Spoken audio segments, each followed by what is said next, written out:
A Austrália aprovou na última semana uma lei inédita no mundo que proíbe o uso de redes sociais por adolescentes menores de 16 anos. As empresas de tecnologia já foram notificadas para reforçar a medida e, em caso de descumprimento, podem ser multadas em mais de 190 milhões de reais. Aqui no Brasil, esse assunto também tem sido debatido. Em São Paulo, por exemplo, o uso de celulares nas escolas foi proibido no mês passado. E para se aprofundar mais nesse assunto, a gente conversa ao vivo com o Rodrigo Negem, que é especialista em educação do Instituto Alana. Muito boa tarde para você, Rodrigo. Bem-vindo ao Agora CNN. Boa tarde, Estevão. Boa tarde a todas e todos. Prazer estar com vocês. Prazer é nosso. Rodrigo, eu começo te perguntando que tipo de impacto que as redes sociais têm tido para as crianças e os adolescentes, já que houve esse movimento de uma república tentando limitar o acesso. Quais são os problemas que a gente pode elencar e que, é claro, provocaram esse tipo de medida? Olha, Estevão, é muito importante a gente observar que essas plataformas, especialmente as redes sociais, não foram feitas para o uso de crianças e adolescentes. Elas contêm conteúdos, informações que têm enormes prejuízos no seu desenvolvimento e há um desafio muito grande de evitar com que crianças pequenas acessem essas plataformas, especialmente redes sociais que têm impacto na autoimagem, impacto na socialização, mas também na forma como nossas crianças e adolescentes lidam com a informação, por exemplo.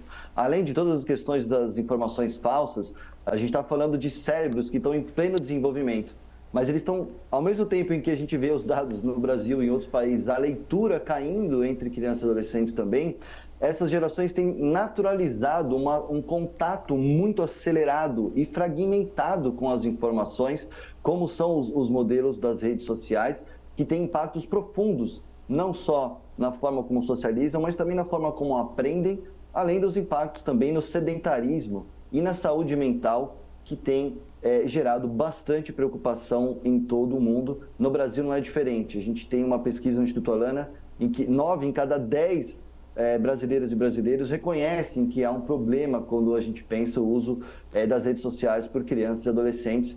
Então é muito salutar, é bem-vinda essa medida do governo australiano, e outros países têm avaliado também, para que a gente tenha plataformas apropriadas para crianças e adolescentes. Lembrando só, Estevão, que a internet não se reduz e não se limita a redes sociais. Redes sociais têm um formato específico, baseada numa economia da atenção, muito conteúdo de publicidade, então é justo que a gente não tenha crianças e adolescentes ali, só apenas a partir dos 16 anos. Faz muito sentido do ponto de vista do desenvolvimento social, cognitivo e também emocional de nossas crianças e adolescentes. E acho que até é importante também a gente falar que existe até um impacto para a visão, né? Você fica toda hora aqui, olhando, isso também traz um impacto ocular para as pessoas. Mas, Rodrigo, eu também queria trazer nessa conversa as consequências para a rotina das pessoas. Eu, por exemplo, uso tecnologia desde muito cedo, tenho 26 anos, peguei essa era do computador, dos celulares desde cedo também, um pouco no final da escola, mas hoje as crianças já têm acesso à internet muito antes. Só que a gente, agora, um pouco adulto, digamos assim, eu consigo ter um pouco de noção, fiquei muito tempo hoje mexendo no celular. E até o próprio celular traz ali a contagem de minutos que você fica em um aplicativo ou que você fica navegando. Tento me controlar, mas eu vejo que isso pode ter um impacto muito difícil na rotina das crianças e dos adolescentes, que despendem aí 4, 5 horas naqueles aplicativos de vídeos, e a vida vai passando no meio de tudo isso, né?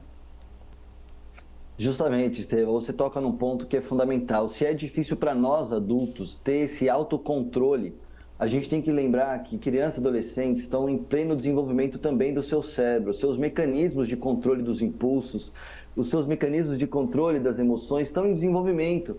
Então, são plataformas que têm bilhões de dólares investidos no desenho de um fluxo de informações que, de fato, capture a nossa atenção, inclusive para crianças e adolescentes. São vulnerabilidades do nosso próprio cérebro e do nosso próprio funcionamento que são explorados por algumas plataformas para vender espaço publicitário, o que para crianças e adolescentes é bastante cruel. Então, o impacto, como você bem disse, a gente tem tirado crianças e adolescentes da oportunidade de brincar livremente, brincar com outras crianças.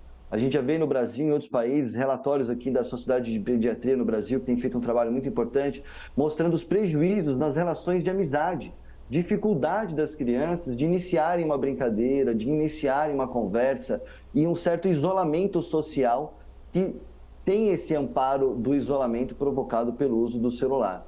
Então, há também um prejuízo no próprio desempenho acadêmico, Estevão. A gente tem visto, a Unesco publicou relatórios importantes mostrando que a tecnologia pode sim ajudar na educação, mas a gente tem que olhar com muita cautela quais são as plataformas e os serviços que as nossas crianças têm usado. As redes sociais, como a gente tem hoje, as principais que são usadas no Brasil, inclusive por crianças entre 9 e 10 anos. As pesquisas indicam 60% nessa faixa de idade já usa um serviço que, a princípio, é para maiores de 13, mas com menos de 10 já usam. Então, o prejuízo também, além das relações de amizade e das relações de aprendizagem, a gente também tem visto as famílias muito preocupadas, né, com a falta de movimentação do corpo. A gente está esquecendo do corpo das crianças, a importância de brincar com o corpo, movimentar o corpo e, fundamentalmente também, Estevão, um problema que vai para além da internet, que é a ausência do contato com a natureza.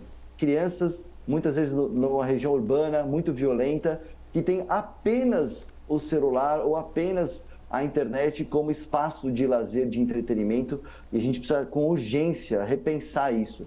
Não é saudável para nenhum ser humano deixar de ter contato com a natureza, deixar de ter contato com as outras crianças no espaço coletivo para poder brincar sem a mediação das telas, né? Então, esses impactos são muito importantes no desenvolvimento, como eu disse, para além só do desenvolvimento da aprendizagem, porque envolve também toda a questão da coordenação motora, você comentou a visão, a questão da postura. E um outro ponto, Estevão, a qualidade do sono. Nessa fase da vida, crianças e adolescentes têm no sono, durante a noite, a liberação de muitos hormônios importantes ao crescimento, ao pleno desenvolvimento. E usando o celular, como a gente tem informações, muito uso durante a noite, às vezes até durante a madrugada, traz também um prejuízo na qualidade do desenvolvimento, não só do próprio sono, né? Então, a gente precisa olhar, a gente sabe sim, a internet pode ser interessante, mas é preciso ter muita cautela quando se trata de crianças e adolescentes, e não pode ser só responsabilidade das famílias nem das escolas, Estevam.